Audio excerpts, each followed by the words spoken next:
Hello, everyone.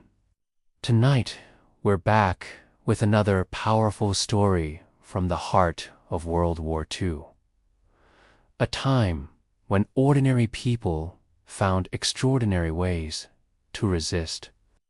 This narrative, titled The Printer's Secret Ink, takes us to an occupied French town, immersing us in the life of a young man who uses his quiet craft to print defiance and hope. Imagine a world where every printed word could be an act of rebellion, and the rhythmic clatter of a printing press hides a dangerous secret.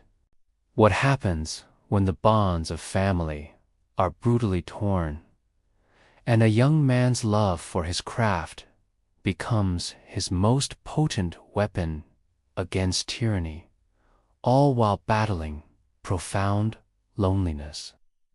I hope Leo's journey resonates with you as much as it does with me. The rhythmic, almost hypnotic clatter of the old printing press, a familiar, comforting symphony of metal and paper, filled the small, dusty shop on Rue du Pont. For me, Leo, 26 years old, my hands perpetually stained with ink, that ceaseless rhythm was a peculiar, was really rhythm, was both a peculiar, unexpected comfort and an agonizing torment. Each precise impression, each crisp sheet pulled from the press, marked the slow, unforgiving passage of time, a painful testament to how profoundly my loneliness had deepened, settling like the pervasive dust since the German occupation had suffocated our beloved town, silencing its very soul. Before the war, this very shop, passed down through generations of printers, had been a vibrant hub of family life, alive with the cheerful shouts of eager apprentices and the lively chatter of customers. My father, a master printer with a booming laugh that filled every corner, and an unshakable, almost spiritual belief in the enduring power of words, would guide my hands over the heavy, intricate machinery, teaching me the meticulous art of typography, the precise setting of type, the delicate balance of ink and paper.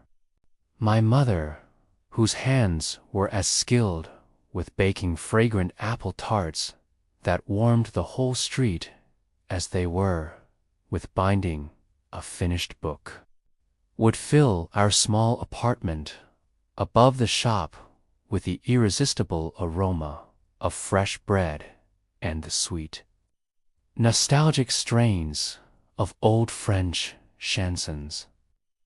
Her vibrant presence weaving the threads of our lives into a robust, comforting whole. My younger sister, Lila, just 10 years old, with eyes as bright and curious as freshly printed pages and a well-loved storybook perpetually clutched in her hands, would often sneak downstairs, her tiny fingers tracing the raised letters on the type trays, dreaming of the stories they would tell. My elderly Aunt Marta, a stern but deeply kind woman with a quiet wisdom that belied her sharp tongue, would preside over the kitchen, her steady presence a constant anchor in our bustling lives. The very air in our home was thick with love, expressed in shared labor that brought us closer. In spirited debates over dinner that sharpened our minds, and in the deep, unwavering certainty of our family's bond to the craft and to each other.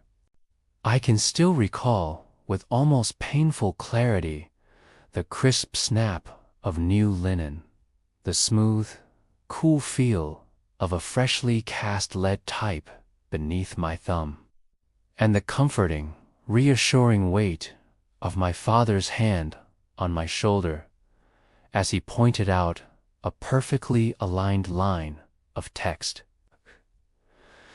A tiny victory in a day of hard work. These were the priceless, cherished impressions of my past, now tragically blurred and scattered by the cruel, indifferent machinery of war. Then, without warning, the Germans marched into our town. Not with a fanfare, but like a cold, gray tide that washed over our unsuspecting lives, transforming everything it touched. My father, fiercely independent and utterly unwilling to print a single German propaganda leaflet. His spirit, too free to be shackled, had been among the first to be taken.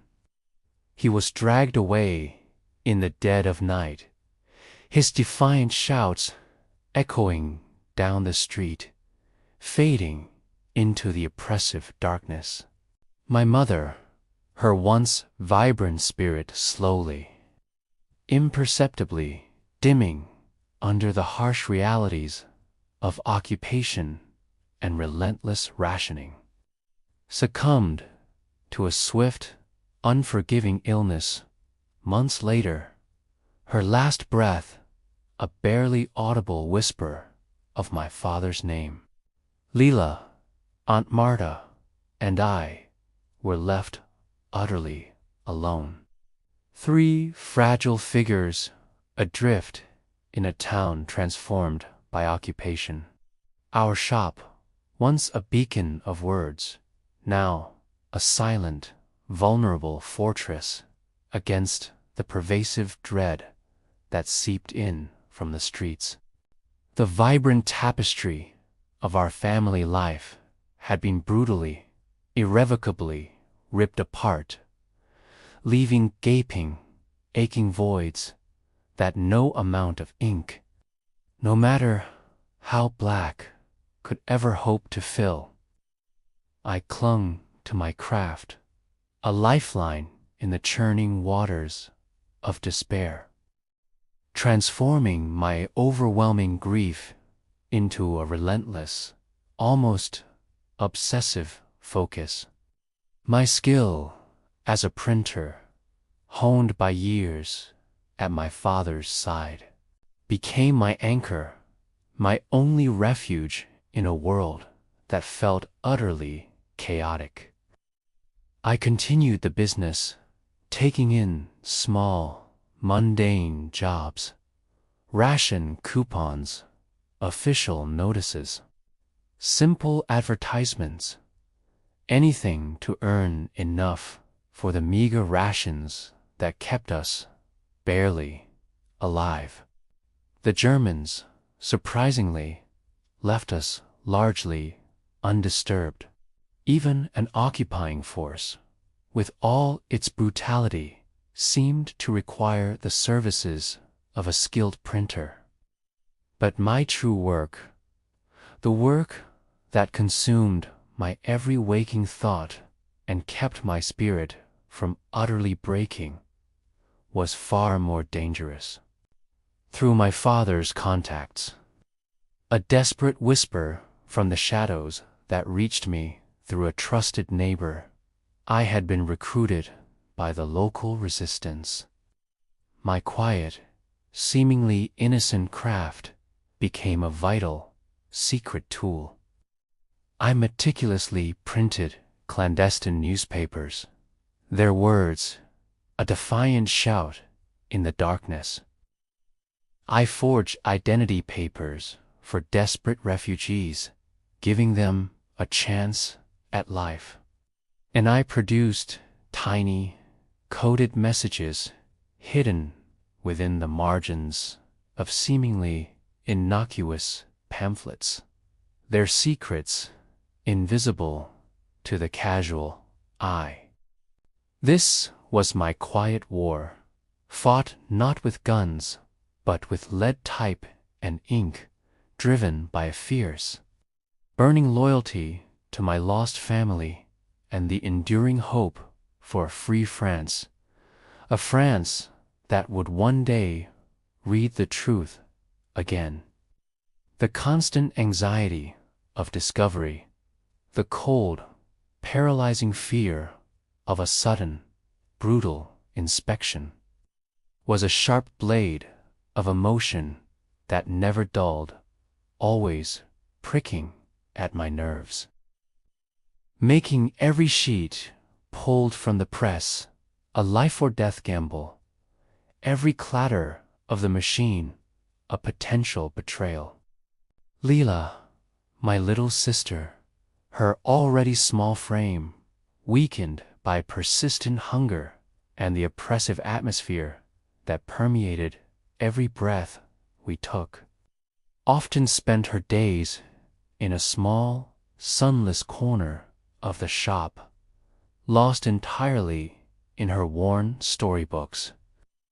Her drawings, once whimsical scenes of knights and dragons battling fantastical beasts, had become abstract, geometric patterns, intricate designs that were, to me, haunting symbols of her retreat from a world too harsh, too ugly to bear. She would draw them over and over, sometimes whispering to herself, a faint, almost inaudible murmur, like the lines, "Leo, like the lines, everything is lines." She was utterly oblivious that some of these very patterns, simple shapes repeated in specific, almost mathematical sequences, were, unbeknownst to her innocent heart, part of the complex code I was so painstakingly embedding into the very documents I printed. This innocent, unknowing, was a terrible burden, a secret I carried deep within, and a delicate, unspoken form of love. My protectiveness, a constant, a tierce shield around her fragile spirit, guarding her from the brutal truth. My only tenuous connection to the outside world beyond our secretive shop, beyond the constant hum of my press and the pervasive dread that clung to the air, was through our occasional, brief, yet infinitely precious interactions with Elara. She was a young schoolteacher, barely older than myself, with eyes that held the stoic wisdom of the mountains and a quiet strength that belied her often silent demeanor. She was also a trusted resistance contact, a vital, courageous link in the chain of our desperate network. She would bring me meager rations, a few potatoes, a lump of hard bread, and, more importantly, carefully smuggled intelligence, coded messages, hidden within hollowed-out chalk or tucked into the folds of children's drawings.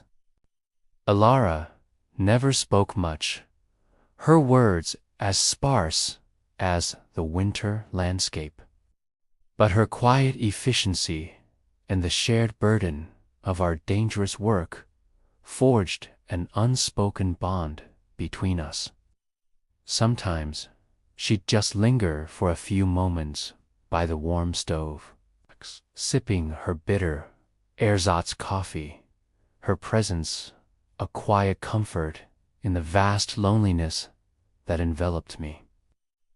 Her unwavering resolve and sharp intellect were a profound balm to my frayed nerves, a quiet acknowledgement that I was not entirely alone in this desperate fight.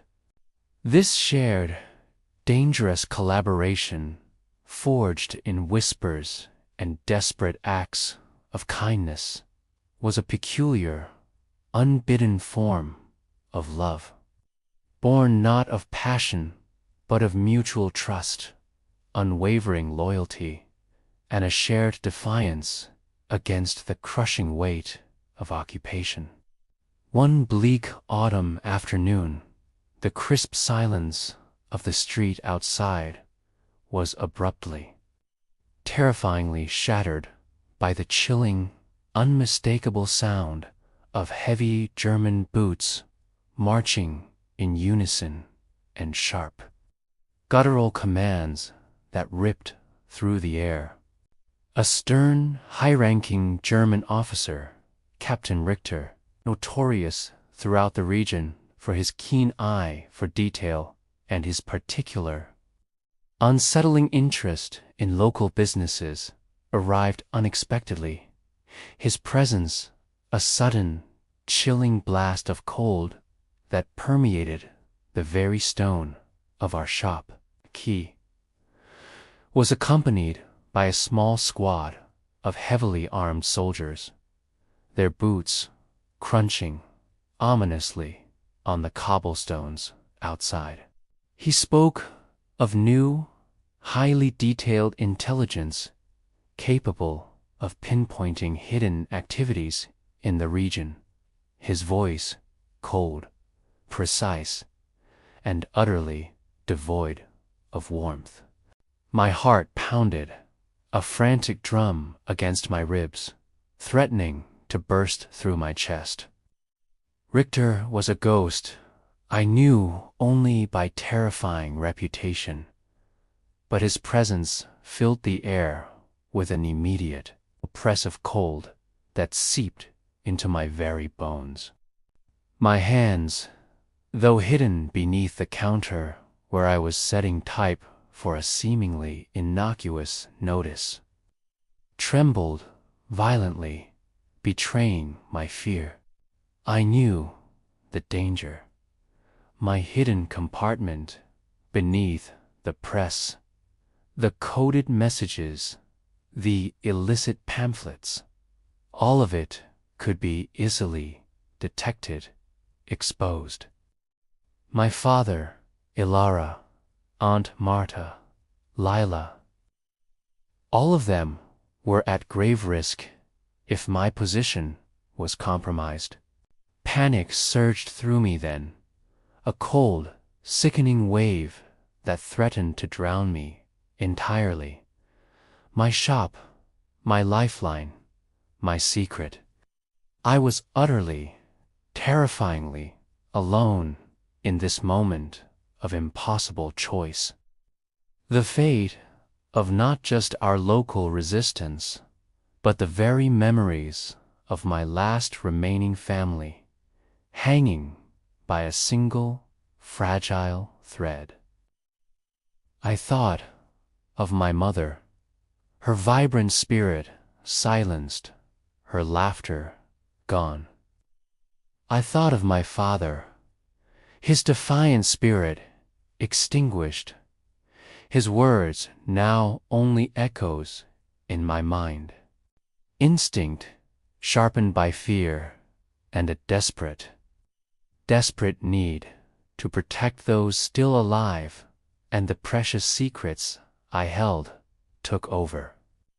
My voice, surprisingly steady despite the violent tremor that shook my entire body, called out to Aunt Marta, who had just come downstairs from the apartment, her face pale with cold and concern. Aunt Marta, the new labels for Monsieur Dubois wine bottles, they must be printed immediately. He's waiting. He needs them for his next shipment. I exclaimed, my voice carrying a feigned urgency about the mundane task, hoping it would sound convincing. Aunt Marta's face was grim, but her eyes, meeting mine, held a flicker of understanding, a silent promise. She snatched a tray of blank labels I had prepared earlier. Her hands trembling slightly, her eyes locking with mine in a silent pact. The shop was now a ticking bomb. My secret, my love for this cause, had become a deadly liability, a direct threat. As Aunt Marta slipped out the back door, disappearing into the narrow, shadowed alley, I grabbed a half-finished pamphlet, a few vials of strange, custom-mixed ink, and a small, cherished locket containing a tiny, faded picture of my father and mother, their smiles so distant now. It stays, I muttered to myself, clutching the locket to my chest. It's cold metal, a small comfort. It's the only way to draw them away. It was a lie, a half-truth, a desperate gamble. It was the only way to buy Aunt Marta time, to ensure the intelligence reached its destination, to save others. My own loneliness was a burden I would carry, a sacrifice I was willing to make, even if it meant risking everything. The next few hours were a blur of constant terror. I moved frantically through the shop, leaving false trails of paper, scattering fake documents. His search was relentless, methodical, his shouts growing closer, closer. I could almost feel his unseen presence, his methodical search drawing closer. Like a predator stalking its prey, his cold breath on my neck. Then a desperate message whispered through the static from Elara's hidden radio. A faint, crackling echo that was almost lost in the clamor. Aunt Marta was safely out, and the new intelligence was being relayed. My heart clenched, a mix of profound relief and renewed terror. It was just me. I knew the old well. I also knew a treacherous, uncharted passage through the deeper, forgotten catacombs beneath the town.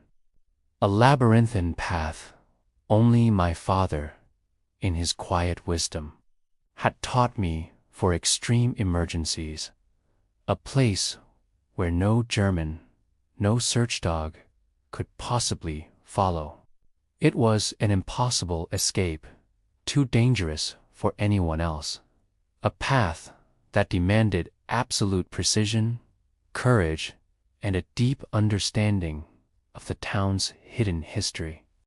I felt the familiar, cold, knot of fear tightening in my stomach, the crushing weight of my loneliness pressing down on me, threatening to suffocate me. How could I possibly do this alone? I thought of my father, his unwavering spirit, his deep belief in the power of words, of truth. I thought of my mother, her vibrant life silenced, her laughter gone. I thought of Lila, her innocent curiosity, her young life tragically endangered, depending on me to survive. Driven by a surging wave of desperate emotion, the raw, primal ache of love for lost innocence, for lost lives, and the sharp sting of fear for my own survival, and an indomitable will to act that transcended all else, I made a reckless, terrifying decision. I would go. There was no other choice. Under the deepest, most impenetrable cover of night, a cold rain falling steadily, the air thick with the scent of damp earth and ancient stone, I prepared. I left a final, coded message on my desk for anyone who might find it. Confirming the intelligence, Aunt Marta carried a last testament to my defiance. I slipped out of the shop, not through the front door, but through a hidden passage behind the old press, moving like a phantom through the labyrinthine passages beneath the town, navigating by instinct, by the faint, almost psychic connection to Elara's desperate signals, knowing she would be watching for any sign of my success. The journey through the forgotten catacombs was harrowing, a descent into pure, suffocating darkness, a world of cold, stone, and echoing silence. I navigated treacherous collapses, squeezed through impossibly narrow crevices, narrowly avoiding German search parties who were now focused on the shop above, their shouts growing fainter behind me, my heart a frantic drum against my ribs, threatening to burst. The cold, empty miles stretched before me, each one a testament to my isolation, to the sheer, terrifying scale of my task. As dawn approached, a thin, icy light creeping tentatively through a great high above, illuminating the swirling dust, exhausted and trembling from the bitter cold and pervasive fear. I finally reached a hidden exit deep beneath a forgotten church, its ancient stones cold and damp. I collapsed, safe for now. Days later, a faint welcome signal confirmed Elara's success. My act of desperate courage, fueled by love and loneliness, had not only saved Aunt Marta and the intelligence, but had secured a vital new escape route for countless others. Months later, the sounds of distant battle grew louder, swelling into a hopeful, terrifying roar. News came, first in hushed whispers that grew into triumphant shouts of the Allied liberation of France. The fighting was fierce, a joyous, chaotic explosion of freedom and celebration that filled the streets with revelry and the scent of gunpowder. One morning, as I emerged from my hidden refuge, preparing to rejoin the resistance, I found a small, unmarked packet nestled near the hidden exit, almost hidden by the debris. Inside, nestled in a piece of fine cloth, was a small, perfectly cast lead-type letter, a rarity, a genuine treasure, its surface gleaming. Tucked beneath it was a small, folded note with a single German word, elegantly penned, Ehrlichkeit. Captain Richter was gone, swept away by the relentless tide of war, his fate unknown, leaving only this quiet, profound testament to his own hidden complexity and fragile humanity. A silent, poignant farewell, a final, shared secret between us. Our town would eventually heal, slowly, painstakingly, from the deep. Ugly scars of occupation, the wounds fading, but never truly disappearing, becoming part of its ancient history.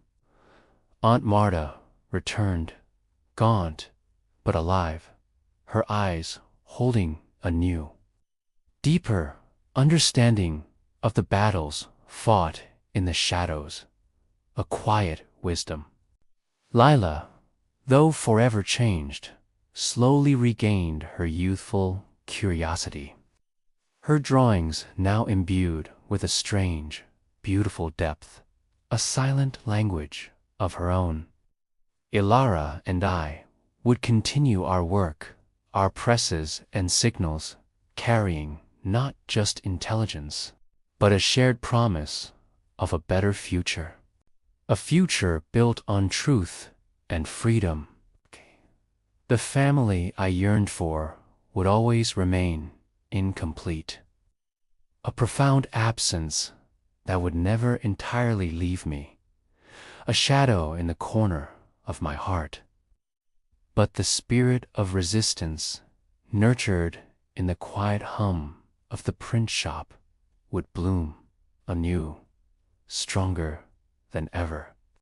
I would never forget the suffocating loneliness I had carried, the raw, visceral emotion of my constant fear, the profound love that had driven me through the darkest hours, and the silent, utterly unexpected compassion of a stranger on the other side of the conflict.